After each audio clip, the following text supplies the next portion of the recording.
Get ready for some great music and great stories. Band in Seattle starts right now.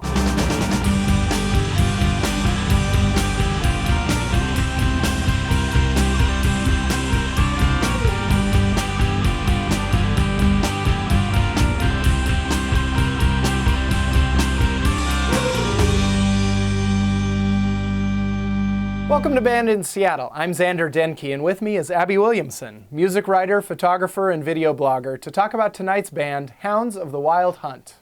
Boy, does Hounds of the Wild Hunt have a story to tell. It all started when Nikki Anderson responded to Johnny Henningson's call for a guitar player when they were teenagers, and the band was born. Later, Ryan Devlin joined the band, then Carrie Davis, and this band's raw, unadulterated garage rock came to be close to what it is today. They've been through a lot since those teenage years, including, but not limited to, changing their name from the Hormones to now Hounds of the Wild Hunt. We'll be right back with Hounds of the Wild Hunt.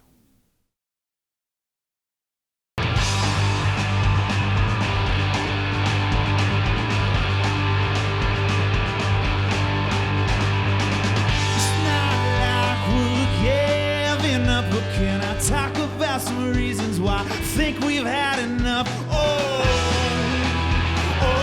Pushing 30, Getting Mean. It's a pissed off song about change and getting older. Every verse we threw in one punk rock trick. So this is kind of like paying homage to our punk rock teenage roots. Pick scrapes, harmonies, screamed stuff, chord progressions. It's just so much fun to play. In the catalog of new songs that we had, we're dealing with a lot of tough stuff, life throwing you a lot of curveballs. This song was it's just meant to just shout it out and just catalog all the crap that's, fallen on our plates. This happened, and then this happened, and then this happened, and then this happened, and that was my 20s.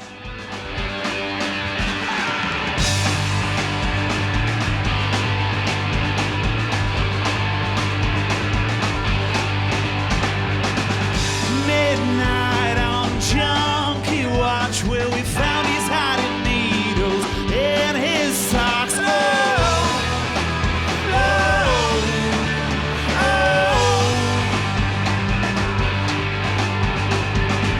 For dead at the cafe. Not a single thing is gonna make it okay. Whoa! Whoa!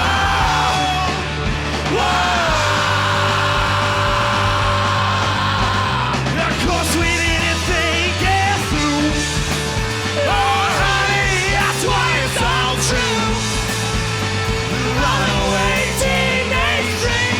I'm Johnny Henningson. I'm one of the guitar players for Hounds of the Wild Hunt. I'm one of the principal songwriters, and I work here at the illustrious, faithfully restored Hotel Albatross. Hi, I'm Ryan Devlin. I'm a songwriter and instrumentalist here in Seattle, Washington, and I also work for City Arts Magazine. My name is Carrie Davis, and I play drums, and when I'm not doing that, I am an organizer for a labor union. I'm Nicholas Anderson. I play guitar and I sing for Hounds of the Wild Hunt, and when I'm not doing that, I work at Cafe Racer.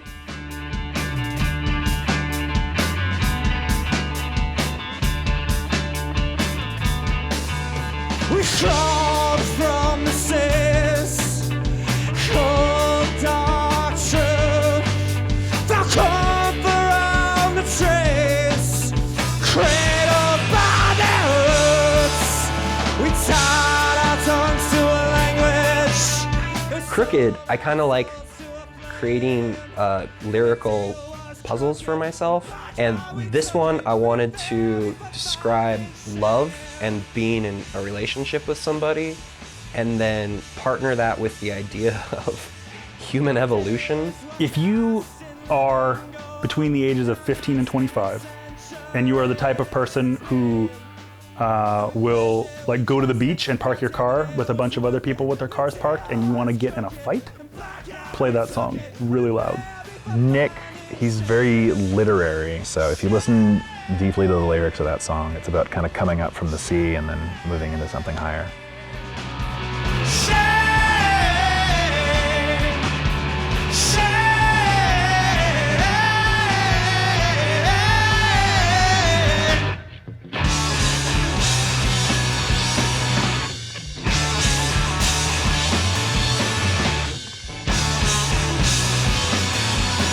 I first came into wanting to be a musician by, I have to say, driving with my old man late at night.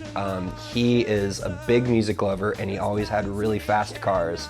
And he would take me out and we would listen to oldies. 97.3 KBSG. Nick is deliciously hard to define. Nicky is definitely, if you could take some sort of Norse god and your favorite bartender and some sort of anthropomorphized guitar fuzz pedal and make them into some sort of clay doll that then you fired in the hottest furnace of hell, then you would have Nicky. Back how I took it, the baby for bondage.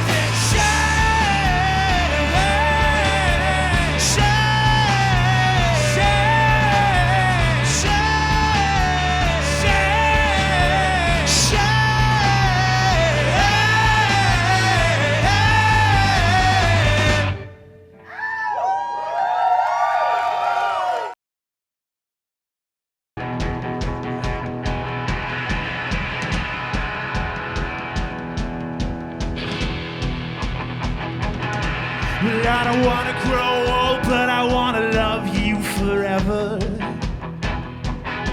I'll be a straight line moving ahead. Sweet Calpurnia. Calpurnia is in the Shakespeare play Julius Caesar. Calpurnia is Caesar's wife. Ryan wrote Sweet Calpurnia about his wife, Kim, and there's an ongoing feud between my wife and I about who is more mad at Ryan for writing that song about Kim rather than me writing it about my wife.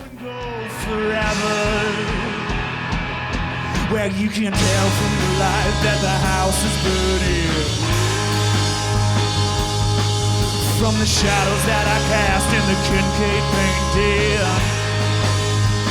where the people go, or where they go.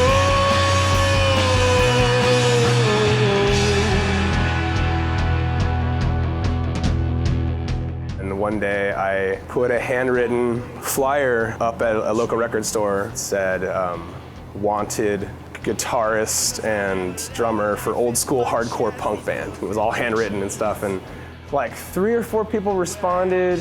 They were all like psychos. Like I seriously had like voicemails from like the methiest, strangest, most drugged out people like from Tacoma, just like leaving me these weird voicemails, just like, hey man, hey, I can play the drums. Here, I'm gonna put the phone down, listen to this. You hear that? Pretty good, right? One dude responded, and he seemed pretty cool. I invited him over, and it was Nick. And we kind of looked at each other, and it was, sort of weird, whatever. He was terrible. I was terrible. A friend of ours, Ryan Devlin, who was in another punk band that actually played shows, that actually had a drummer, that actually like did things. They were kind of floating in their world, and then my band broke up, and then they were like, hey, let's join forces. Whoa, oh, oh. Whoa, oh, oh. I said, whoa, oh, oh.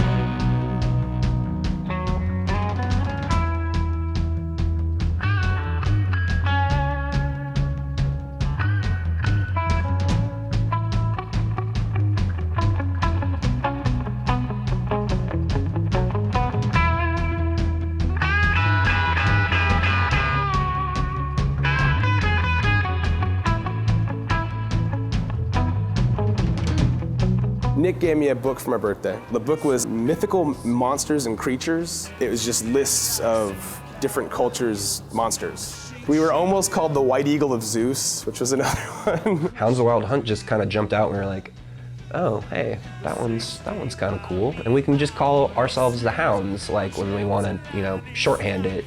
And we're all a bunch of like scruffy looking dudes. Hounds seems to work for us. It indicated, kind of a pack or a group, which we definitely identified with, just being, exceptionally close friends. It also indicated a certain kind of power and mysticalness. We just sat with it for a while and we're like, I think that's it. Drink beer for breakfast. Well, we gotta waste our time all day until it goes away. Until it don't exist, and it's only this, till it's you and me.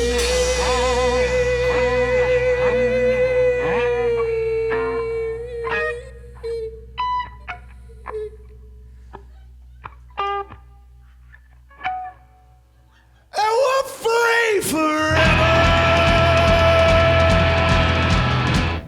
While this band's story is unique, it took a turn that I know I'd never wish upon anyone. It's been several years since the mass shooting at Cafe Racer, where Seattle lost 5 people, 2 of which were musicians, and because this music scene is so connected, everyone knew someone affected by it. And Hounds of the Wild Hunt just happened to know all the artists we lost. So since then, they've channeled the tragedy into songs that are angry, cathartic, and so incredibly powerful. So listen close. We'll be right back with Hounds of the Wild Hunt. 911, what are you reporting? I'm at Roosevelt and 59th, the Cafe Racer. There's been a shooting. Somebody came in and shot a bunch of people. I'm hiding in the bathroom. Hold on, sir. How many We need people? help right away. There's the tea leaves in my teacup, then that red sky both spelled warning.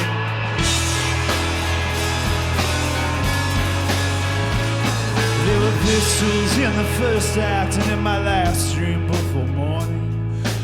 So I work at Cafe Racer, and it's become a haunt for me and the boys. We've always grabbed beers there. And on May 30th, 2012, there was a shooting that left 4 friends of ours dead. It was extremely traumatic for us. Like it was very hard to get over, and you know, we're still all dealing with it in our own ways. But when we decided to release a new record, Ryan, Johnny, and I got together and we kind of showed each other the songs that we'd been working on. You know, we sort of stopped at the end of it. You know, we played like maybe 6 songs, like 2 from each, and we were like, so let's just get this out there. These songs are directly referencing what we have all dealt with. They are hard to live, don't happen, would somehow changing make it worse.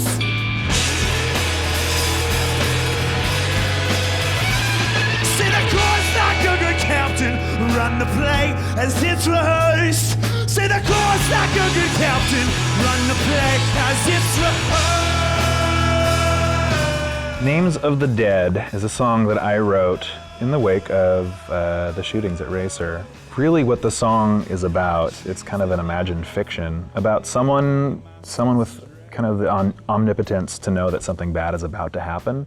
When he first brought this to us, it was extremely emotional. It took a good couple of practices to get over just playing it. A young woman that I know was sobbing on the corner, and she was like, I knew this was gonna happen. I knew this was gonna happen. And she kept saying that over and over again. And I was like, who knew this was gonna happen? This is a nightmare. And if you knew that was gonna happen, then it's like you live the nightmare twice. All the names of the dead, all the names of the dead, all the names of the dead, all the names of the dead, all the names of the dead, all the names of the dead, all the names of the dead, all the names of the dead, all the names of the dead, all the names of the dead.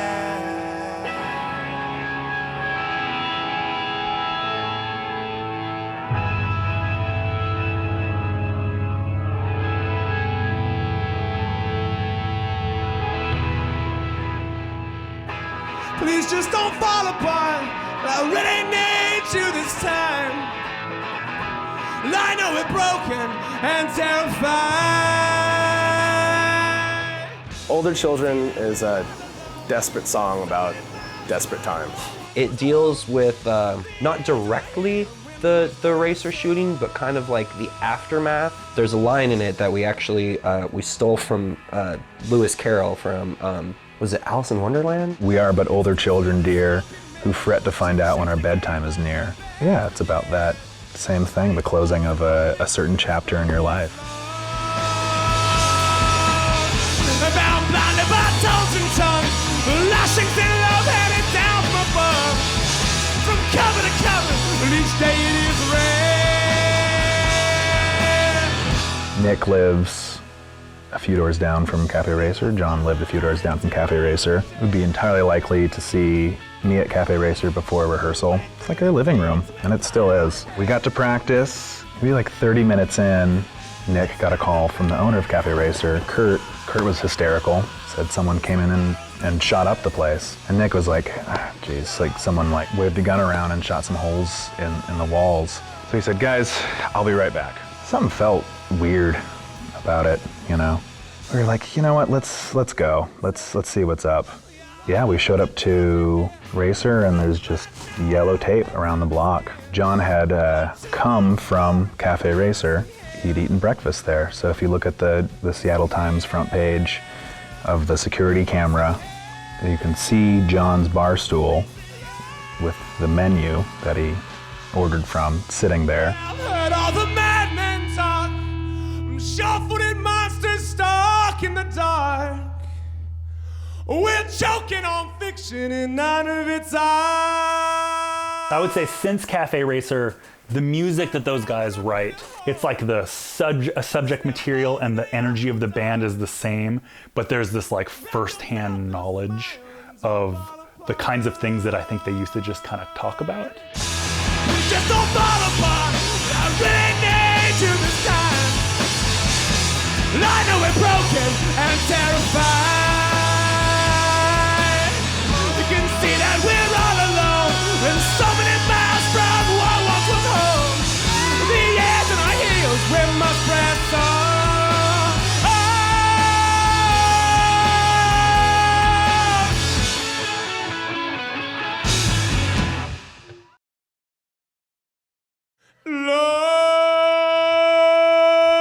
Hey, don't you go to sleep.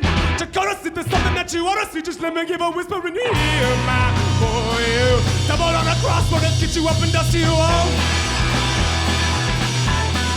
A walk to remember? Oh man, is John gonna want me to tell this story or not? One time when Ryan and I were getting drunk in a bar, I was accidentally roofied. You know, we were sitting on one side of this communal table and these two young women were sitting across from us. Every time one girl would get up to go to the bathroom, the other girl would say like, oh, I hate her. Finally, one girl bought the other girl a beer and placed it in front of her and said, I gotta go. I actually ended up drinking a beer that was meant for this one girl. Again, you, a book of everything I've ever forgot. Something distinctly changed in John. He was just not lucid anymore. He didn't come back home. My first memory is staggering to the front of my home with torn jeans and like blood all over my knee and a huge bump on my head and all my stuff was missing. He wrote this fictional song around it. He kind of imagined that he did not really get roofied and fall into a ditch, but he met the voodoo god of the crossroads, made a deal with him in the classic like Robert Johnson American blues mythology.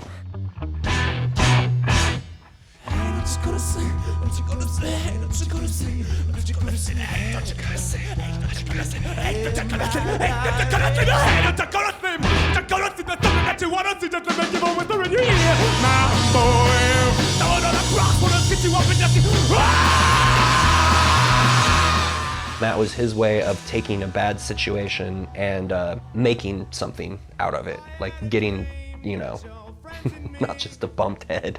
Tied your body to a long red string. We formed the fire line, heaved in hard in time, and dragged you down the street for one last drink. We painted the streets with your blood and your fate. Bastards marching to the beat of ceremony. Ceremony is a song that I wrote about a series of dreams that I had after the Cafe Racer shooting.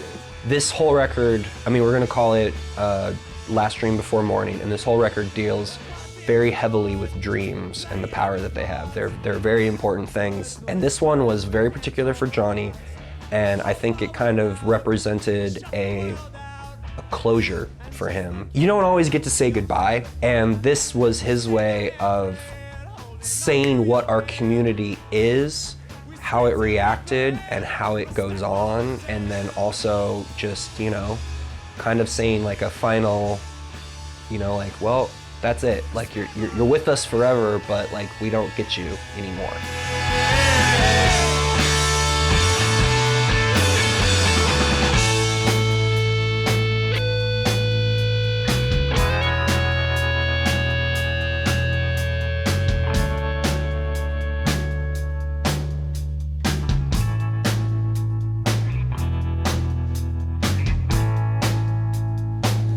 the music at least gave us something to do with all of those emotions, you know? We were already kind of a little trifecta or support group of friends. They're my family, and it's that same love that I have for any member of my family. I want to see them. I love them. I'm gonna start crying. After playing in different bands with different people, I think you become a lot more careful of really seeking out the right personality rather than the right player, or you hope for the best of both. I love stepping out onto a stage with my boys on either side of me and behind me. I guess the only way I could refer to it would be like, I kind of let the wolf out. This thing inside me is just like, yeah, go scream, go jump around, go like knock everything over, go do whatever you want to be. If anything I ever write or put forth does any sort of good for somebody, or helps them through a tough time, or makes them take a deep breath, that's like the biggest reward to me.